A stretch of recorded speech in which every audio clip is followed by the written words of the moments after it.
I look at this as a historian. I was educated as an early American historian, and I'm hard-pressed to think of another American president who has started with this pace. It really is, from a conservative policy point of view, to your question, Joe, shock and awe. To be clear, President Trump and Vice President Vance deserve 100% of the credit. It is those two men and the great men and women they've assembled, I think what will be the greatest cabinet in modern American history, who deserve all that credit. I think the conservative movement, to your question, understood that we needed to be much better prepared in serving this president than we were the last time. And to the extent that any of us, whether it's us at Heritage or a million other conservatives, had some tiny role in suggesting a menu of options, that's fine. We've done that at Heritage for 45 years. We'll do it for the next 145. But Trump and Vance deserve credit for this moment.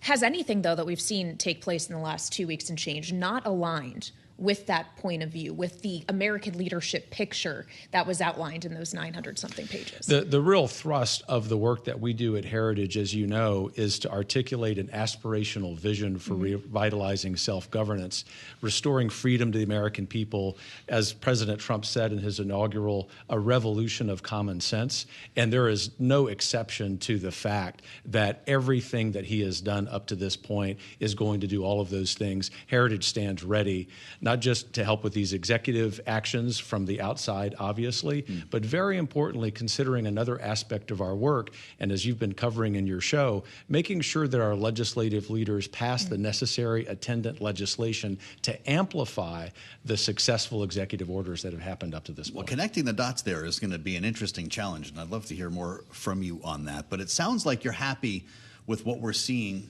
from Elon Musk, this individual who has been thrown in the middle of this whole thing. A lot of people in the first Trump administration and now the second said they voted for Donald Trump because they wanted somebody to come to Washington to break it. I don't know if that kind of creative destruction or whatever you call that sounds like the right answer to you, but is Elon Musk, is the richest man in the world, the guy to do it? Creative destruction is precisely what Washington needed, and we are celebrating at Heritage the first phases of the unearthing of the grift and corruption that has happened in this city that, of course, is bipartisan, but a bipartisan problem, but also is something that for all of us who want transparency, regardless of our politics, it's a good thing that happens. And I think that in addition to the creativity that Donald Trump himself brings to the office, the innovation the vice president brings to the office, that having someone with the success of Elon Musk to be a partner in this is really good. And I find it sort of comical, not suggesting that you were saying this, Joe, that all of the chatter, say, from House and Senate Democrats about Elon being unelected never was observed about George Soros or Alex Soros. And they, of course, with their creative destruction, have actually destroyed American institutions. The Trump-Vance revolution that's 2 weeks in is actually restoring those. Except that there is congressional constitutional roles in things like appropriations that it does seem Elon Musk might be stepping on in his blanket, say, push to unauthorized USAID, get rid of the agency or move the agency, which is something that usually would take a congressional act. Do you not see lapses with what is in keeping with the U.S. Constitution and what is happening here? No, I don't see lapses. In fact, I see the opposite. I see that what Musk and Trump and Vance are doing is correcting what have been lapses by the radical left, actually worse than lapses, I dare say, intentional desires to totally ignore the Constitution by creating a fourth branch of government, the administrative state, that sees as itself more important than any president of the United States. And all of this is a corrective to that. But to the heart of your question, there also has to be a legislative season. And that legislative season is going to be much more successful if the House and Senate, as we heard from on your show from one important figure here, Jason Smith, gets going on the substance. At Heritage, we're agnostic about the number of bills it takes to get this done, but the sooner they can deliver on closing the southern border, on ending the ridiculous overregulation of the American economy, on extending the Trump tax cuts, I think the more that we will see these dots being connected. How about cutting spending in that reconciliation plan? We had heard a Freedom Caucus that wants $2 to $3 trillion to emerge out of this bill. Steve Scalise came out of a meeting last night saying it's $1 trillion. Are you about to be disappointed on this number with a Republican majority of 1 in the House? I think that it's a very difficult mathematic problem in two ways, as you know. Not just the budget itself, but also the math in the House. And Speaker Johnson and Leader Scalise have their work cut out for them. Having said that, the most important math problem that the American people have is that as the government continues to spend more money than it possesses under both Republican and Democrat administrations, the American people with their own dollars are able to afford less and less. That's the number that that Heritage and all of us are focused on there. We understand that it might take a couple of bites at the apple in order to get this done. The first bite at the apple needs to be the most aggressive so that we can actually change that overspending trajectory. Russ Vought, who, of course, you know quite well, tomorrow night is expected to be confirmed by the U.S. Senate to be the new OMB director. And given what already has taken place at the OMB in the last week and changed the lawsuits that have followed from confusing messaging around a funding freeze, are you worried that he's inheriting a bit of a problem right when he steps into the job around that ongoing lawsuit, around the needing to navigate with Elon Musk and the Doge as well? What is he walking into?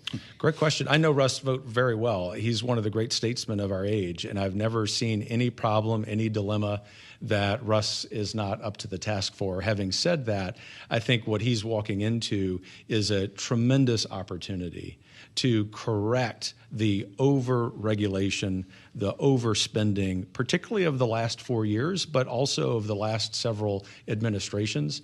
And not only is Russ up to that task, but I think as I would argue members of both political parties in Congress see Russ and his team in action, they will see that all they're doing is delivering on the will of the people with a sophistication and intellect that probably has not been in that office until the last time Russ was OMB director. Has he been talking with Elon Musk? I wouldn't want to have to fit in the same room as Elon Musk. We've already seen an executive order stopping federal grants, federal aid. People at USAID have been put on leave. If you're running OMB, don't you need to have some say in this? I assume that they're talking about that. There's no doubt in my mind that Russ will have say in that. That's all the more reason that he be confirmed as quickly as possible. I want to ask you about something else that took place at the White House yesterday, which was a meeting between President Trump and Israeli Prime Minister Benjamin Netanyahu, and a joint news conference that followed in which the president suggested that the U.S. take over Gaza, that the Palestinians currently there be moved, and essentially the U.S. and U.S. troops help lead what would be a redevelopment project. And I do wonder what your view is on U.S. involvement in the Middle East in that kind of way, when we heard the president on the campaign trail repeatedly saying he doesn't want to see forever wars. Contrast what Trump said yesterday and what have been related actions by his administration with the utter incompetence and fecklessness of the previous administration. I say that not as a partisan, which I'm not, but as a historian of American politics. And the contrast could not be more beneficial for free people on the planet, all free people on the planet. Palestinians included? Absolutely. And I think what we're seeing from Trump with this comment yesterday about Gaza is the reinsertion of the American presidency and of America generally as having moral clarity in that region and around the world. We trust fully the details that President Trump will come up with regarding what we do with the Gaza Strip, with the Middle East generally.